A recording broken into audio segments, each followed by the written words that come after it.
अवांजी समातुन ताईं radio voice of Sindh London. अॼु जे हिन जदीद दौर में जॾहिं सॼी सारी दुनिया हिकु टेबल ते मौजूदु आहे, राबतनि जे जहान खे इंटरनेट इंतिहाई आसान बणाए छॾियो आहे, पर उन दौर में बि सच लिकी थो वञे। जॾहिं कूड़ जी चमक हावी थी वञे थी ऐं जॾहिं मीडिया जा इदारा मज़लूम माण्हुनि सां गॾु बीहण बदिरां वक़्त जे हाकमनि सां गॾु बीही था रहनि, तॾहिं radio voice of Sindh London Sindhi ॿोली जो उहो वाहिद इदारो आहे जेको मज़लूमनि सां गॾु बीहे थो, जेको धरती सां गॾु बीहे थो। अॼु जे हिन महांगाई जे दौर में असीं radio voice of Sindh London खे पंहिंजे हड़ा वड़ा हलाए रहिया आहियूं। अवीं ॼाणो था त हीउ इदारो नान कमर्शियल आहे। सिंध दोस्त कुर्बायतनि जी माली सहायता सां पंहिंजे क़ौमी फ़र्ज़ खे इबादत सम्झी निभाए पियो। हिन ॾुखे दौर में इंतिहाई मुश्किलातुनि बावजूदि असीं जीअं जो तीअं नशरियात खे जारी रखियो अचूं। हीअ इदारो अव्हांजे माली सहकार जी आजियां कंदो ऐं माली सहकार जो मुंतज़र रहंदो।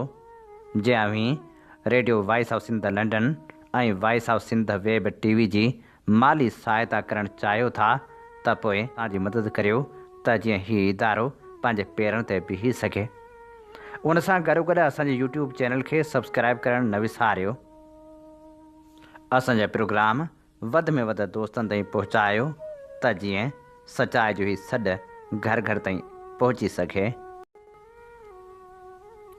17 फेबरवरी जो उहो अभाॻो ॾींहुं, उहा अभाॻी तारीख़ जिते मियाणी जंग लॻी ऐं सिंध अंग्रेज़ साम्राज्य हथां शिकस्त खाई डिघी ग़ुलामी जे हथ हली वई। मियाणी जी जंग बाबति असांजे ख़ूबसूरत लेख ॾियारे मोकिलियो। ख़ूबसूरत लेखक सियासी समाजी तौरु इंतिहाई मुतहरिक रहंदड़ कामरेड निसार लगारी। 17 फेबरवरी उहो ॾींहुं आहे जंहिं ॾींहं ते साल 1843 में सिंध पंहिंजो इक़्तिदार आला ख़तमु कराए अंग्रेज़ साम्राज्य जी ग़ुलाम थी वई। हीअ जंग मुकमिल तरह हर क़ानून मुताबिक़ नाजाइज़ हुई, कब्ज़े लाइ हुई। हिन जंग जो को जवाज़ न हो। जनरल चार्ल्स नेपियर जी उहा बदमाशी हुई। हुन बरतानिया सां दोस्ती तोड़े राहदारी मुआदनि बावजूदि उन्हनि मुआदनि जे संगीन ख़िलाफ़ वर्ज़ी कंदे सिंध मथां ज़बरदस्ती जंग मढ़ी छॾी। सिंध जी उहा तारीख़ी ग़लती गफ़लत रही आहे त सिंध सदाईं पंहिंजे रेगुलर फ़ौज न रखणु सबबि हमलनि जो शिकार थींदे अरगुननि तुर्खाननि समेत मुख़्तलिफ़ फ़ौरनि हथां फुरबी लुटबी रही। अंग्रेज़नि जे वक़्त में बि इहो ई थियो। सिंध जे टालपुर हुक्मराननि आख़िर ताईं जंग न पे चाही। मीर नसीर ख़ान जंग लाइ आमादा न हुयो। खेसि इहो एतमाद हो त अंग्रेज़ दोखो न कंदा, पर अंग्रेज़नि दोखो कयो। जनरल आटोराम जेको पिणु जंग जे हक़ में न हो, उन सां ॻाल्हियुनि जा मुख़्तलिफ़ दौर हलंदे फेबरवरी 1843 में चार्ल्स नेपियर जंग जो फ़ैसिलो करे वरितो। अंग्रेज़नि खे इहा बि ख़बर हुई त फेबरवरी खां पोइ सिंध में मौसम गरम थी वञण सबबि अंग्रेज़ फ़ौज जंग न करे सघंदी। मई, जून, जुलाई जी गर्मी बर्दाश्त करणु हुन जे वस में न हुई। अफ़गानिस्तान मां शिकस्त खाइण सबबि चार्ल्स नेपियर सिंध ते जंग मढ़ी छॾी। 17 फेबरवरी उहो ॾींहुं हो जंहिं ॾींहुं हैदराबाद जे उत्तर ॾखण तरफ़ मियाणी जे मैदान ते जंग करण जो फ़ैसिलो कयो वियो। हिकु अंदाज़े मूजिबि सिंधियुनि जो अवामी लश्कर 25,000 हो। अंग्रेज़नि जो लश्कर 2,000 चाक चौबंद तजर्बेकार जथनि ते मुश्तमिल हो। हिननि फ़ौजनि में इहो फ़र्क़ु हो त अंग्रेज़ जनरल नेपियर खे काफ़ी जंगनि जो तजुर्बो हो। सिंध फ़ौजी नातजर्बेकार हुआ। सिंध जे लश्कर खे को जंगी तजुर्बो न हो। हीअ फ़ौज मुख़्तलिफ़ ज़ातियुनि बिरादरनि ते मुश्तमिल हुई। हुन वटि जदीद हथियार न हुआ। हिन जंग जी भेट हिकु आलमी पावर जे मक़ामी निंढे मुल्क तौरु करे सघिजे थी। मिसाल तौरु हिन वक़्तु अमेरिका जी इराक़ ते हमिलो कयो हो। मियाणी जंग में 5,000 खां वधीक जानिसार वतन ख़ानानी जनरल जान मोहम्मद टालपुर जी अॻुवाणी में विढ़ंदे शहीद थी विया। ॿियो मोर्को 24 मार्च ते मियाणी खां कुझु किलोमीटर परे नारेजाणी में लॻो, जंहिंमें होश मोहम्मद शीदी पंहिंजे साथियुनि सां गॾु शहीद थी वियो। म्याणी जंग में जॾहिं बलोचनि जी शिकस्त जा आसार बिल्कुलु चिटा थी चुका हुआ ऐं अंग्रेज़ फ़ौज बलोच सिपाहियुनि खे तेज़ी सां शहीद कंदी थिए वई त उन वक़्त बि बलोच सुरमनि में का बि भाॼ न पई। संदन चहिरनि ते ख़ौफ़ बजाए अंग्रेज़ साम्राज्य लाइ वाज़ह किरोध ऐं हकारत हुई। चार्ल्स नेपियर जे भाउ विलियम नेपियर सिंध जी फतह भाङो ॿियो में लिखियो आहे त म्याणी में सिंधियुनि जो लश्कर अहिड़ी रीति विढ़ी रहियो हो जो हुननि पंहिंजी जान जी परवाह न थिए कई। हू पंहिंजी ज़िंदगी खां बि वधीक क़ीमती शइ लाइ विढ़ी रहिया हुआ। इहो मुकमिल ग़लति बयानी आहे त सिंधियुनि जो लश्कर जंग मां भॻो हो। इहा ॻाल्हि हुकुमरान तबक़नि बि न लिखी आहे। विलियम नेपियर लिखियो आहे त वैश्यनि जो लश्कर जॾहिं तमामु घणनि माण्हुनि जे मारिजण ते पोइ ते हटियो त असां उन्हनि मथां गोलियूं वसाइण शुरू कयूं। वैशी जंगियुनि में मरंदे किरंदे वैशी नफ़रत वारनि नज़रनि ॾांहुं ॾिसी आहिस्ते आहिस्ते हली रहिया हुआ। हीअ वतन जा सिरफ़रोश तारीख़ में हमेशह यादगार रहंदा। हुनजी क़ुर्बानी ऐं जुरत सुरख़रू रहंदी।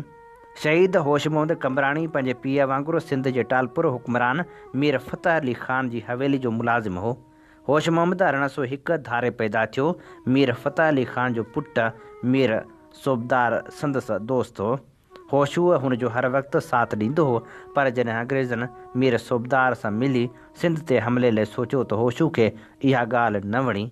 हुन मीर सोबदार खे घणो सम्झायो त अंग्रेज़ सिंध जा दुश्मन आहिनि ऐं उन्हनि जी साज़िश में न अच, पर हू न मुड़ियो। अहिड़ी तरह अंग्रेज़नि आहिस्ते आहिस्ते सिंध ते पंहिंजा पेर ॼमाइण जी कोशिशि करणु शुरू कई ऐं 1843 में हुननि सिंध जे हुक्मरान टालपुरनि खे दड़का ॾेई ठाह लाइ राज़ी कयो।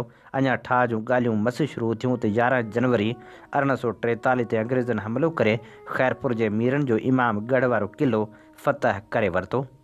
17 फरवरी 1843 ते म्याणी जी जंग लॻी त अंग्रेज़नि मीर सोबदार ख़ान जे ज़रिए हैदराबाद जे मीरनि खे पेश पवण लाइ आछ कई। होशू उन वक़्त बि मीर सोबदार ख़ान जी सख़्तु मुखालफ़त कंदे खेसि चयो त मीर साहिब पंहिंजनि खे माराए सरदारी बचाइण देस सां दुश्मनी आहे।